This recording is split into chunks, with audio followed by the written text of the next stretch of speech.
పంచభూతాల నుంచి జనించిన ప్రతి ఒక్క సజీవ, నిర్జీవ పదార్థము మధ్యలో ఎంత వైభవంగా, ఇంకెంత విలాసంగా గడిపినప్పటికీ అంతిమంగా మట్టిలో కలిసిపోవాల్సిందే.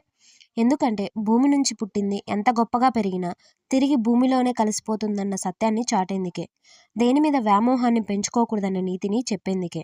అందుకే ప్రకృతి దేవుడైన వినాయకుడి విగ్రహాలను కూడా మట్టితోనే చేసి, అత్యంత భక్తి శ్రద్ధలతో పూజలు చేసి, నైవేద్యాలు సమర్పించి నీటిలో నిమజ్జనం చేస్తారు.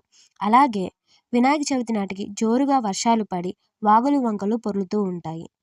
మట్టితో చేసిన గణపయ్య విగ్రహాలను నీళ్ళలో నిమజ్జనం చేయడం వల్ల వరద ఉధృతి తగ్గే అవకాశం ఉంటుంది.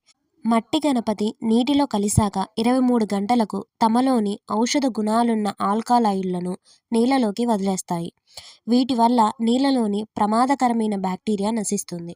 ఆక్సిజన్ శాతం పెరుగుతుంది. ఇదే వినాయక నిమజ్జనం వెనుక దాగి ఉన్న రహస్యం.